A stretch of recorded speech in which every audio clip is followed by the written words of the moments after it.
Well, morning, folks. Well, here in Johnson City, Tennessee, the center of Douglas Reichert Powell's critical regionalism book, I'm itching to talk region. Powell argues on page 21 that the discourse of region is an attempt to persuade others of a certain definition, a rhetoric to describe these intricate interactions. Critical regionalism is a way of harnessing these new tactics of description for cultural work, for social change. And this terminates not in the production of critique, but in the creation of new kinds of texts and images of place. He continues on page 26, if we're going to do something useful with all this critical regionalism stuff as people connected to a university, then we should consider, quote, a central aspect of critical regionalism as cultural scholarship must be forging greater interconnection between universities and communities and regions they're a part of, as well as reinvigorating the neglected contacts that already exist. Open the intellectual project to local participation, to be instructed by the voices and experiences of those normally excluded from the powerful strands of public discourse, to make the social invention of a region an act of radical possibility. It must be broadly social. So I guess if I were following this advice, I would go out and talk to some people at the farmers market here this morning and the people over there at the Yeehaw Brewery that's housed in the former Tweetsie Railroad Depot. But no, I'm just going to keep talking by myself here. So stay tuned. We'll hear more from Powell, and I really hope that what he's writing can help inform your projects, because that's where I think we can actually try and do some of the stuff that he's talking about. And he'll pick up the thread again of this interaction between a university and its community and its region. So stepping back, what questions would we pose if we adapted his ideas to sound and music studies? What touchstones of sound and music contribute to a discourse of region in the way that his Mary the Elephant story does? And I think about railroads. The sound of trains passing through this town are just pervasive. I can't count how many times already in the course you've heard trains in the videos I've been making, and I'm just waiting for one to start here. The short film Gandhi Dancers 1973 raises some questions about technology, work, and race, all linked to railroad company, this firm that used to be located here in Johnson City. The Clinchfield, or CC&O, was an important link for bringing coal down to textile factories and a lot more. You can look it up, it's a cool thing. But Gandhi Dancers are a little known part of the history of railroads and of our region. Now they might be transient workers, but Gandhi Dancers provided essential labor and significant music and sound to the culture of railroads all over, including here in Appalachia. And note, one of the filmmakers, Tom Burton, he was a professor at ETSU. He documented all sorts of aspects of culture around this region and has been an advocate for scholarship and for festivals and so on. He's also a really nice guy who I see sometimes around town. I wonder how he got to know the workers that he filmed in this piece, and how he established the rapport necessary to film the segments that he and his fellow filmmaker Schrader captured in this film. Made again in 1973, not a time entirely free of racial and class tension, especially not in this area. Geertz's story of the raid conveys a story with some other kinds of tensions. Imagine making an investment like Clifford Geertz did, going halfway around the world to do research in your field and not being able to access the information that he wanted from the people he wanted to work with. A note here, cockfighting has its own history and current issues in Appalachia. There are arrests for possession of fighting roosters with some regularity in our region. At least that's what a quick Google search showed me. Geertz wants to learn about something that's illegal. And so I understand that it was hard for him to convince folks out there where he was that he wasn't going to blow their cover. And in some ways he had to understand and live out the risk of being an insider.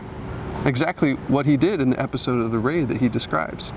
For him, the problem was not just getting in, but becoming part of part of the community, but B, the problem was not just getting in. Uh-oh, hold up a second here, folks. We got some sirens.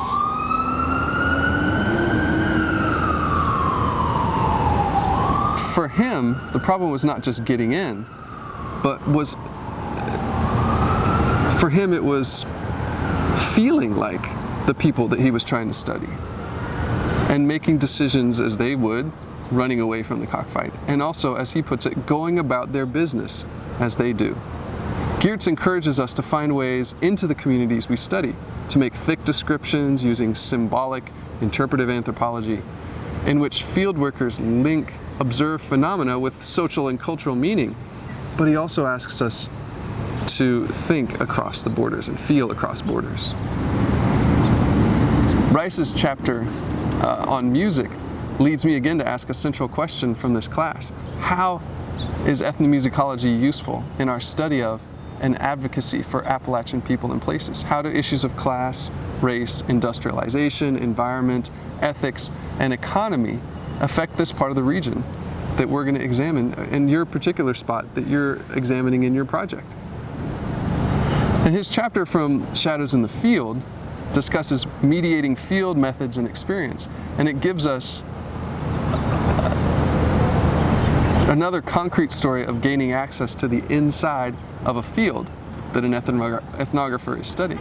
Here posed mostly in terms of knowledge.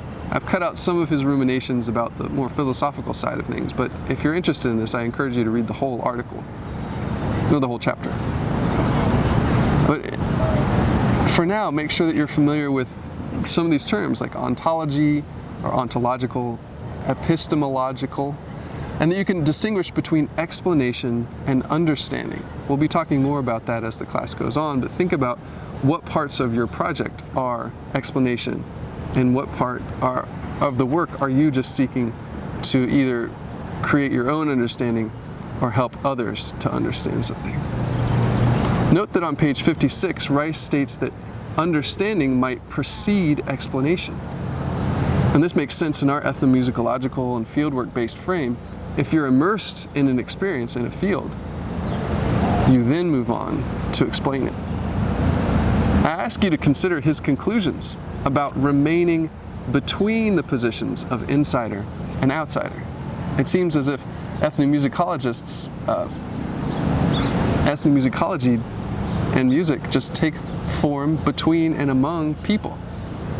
So thus, we're not quite insiders and not quite outsiders as we do this work. Rice's stories about being declared a Bulgarian bagpiper are interesting to compare to stories of outsiders who've sought knowledge from tradition-bearing elders like Buna Hicks, Roscoe Holcomb, Clyde Davenport, all of whom we'll learn about later this semester. But think about the ways that Rice rethinks his roles as a field worker, a professional, a scholar, and a musician, and a person who's relating on a personal relational level. How do you negotiate these kinds of stances in your own environments, in this class, in your project, as a student, as a citizen? In his article, Titan introduces some of the ideas of ecomusicology, asking us to broaden our scope and our idea of what realms we are citizens in. And asks us to think not just about music, but about sound and sound worlds in a more general way. Natural, animal, vegetable, mineral, all kinds of sounds. Rath's exploration of sound in the colonial period takes us back in time and asks us to think about how folks back then, their lives were defined by sound in some ways that we wouldn't always imagine. I think that example of the relationship between lightning and thunder is fascinating. The causal relationship, what was the primary force coming from the sky? Was it the lightning or the thunder? And then also the idea that the sonic projection of a bell could inscribe the boundary of civilization and of safety, perhaps, for people settling along the Chesapeake. And the importance of sound in negotiations with and among Native Americans, I think, is really interesting. I would really like to know how that matched with those sorts of transactions and interactions that were happening down here in this part of the world. So, I ask you to visit the Soundposts website and familiarize yourself with these existing Soundposts and think about how you could do something that would contribute to this site and start developing a topic. What field will you need to enter to create this project? And in your Connect post, be sure to inform other students and me what your Soundpost project topic idea is at this point. so we can all be more helpful in our responses to your weekly lit review. And make sure you read the explanation of what that lit review is supposed to be. And after working through all this, post a response to your assigned peer in the class. What methods, theory, and content does ethnomusicology offer us to answer these questions we have about music and our region? You don't have to answer your peers' questions, but I want you to assess the ability of ethnomusicology, based on what you've read so far, to answer them. And I look forward to reading your story. The other thing this week, please work through your milestone 1 assignment and post your story to the discussions post there. Make sure it's readable so that we can all learn more about each other, our stories, where we're coming from, and where we're headed. Keep your ears open. I managed to get that in before a train came. Right, I'll stop quick before one comes.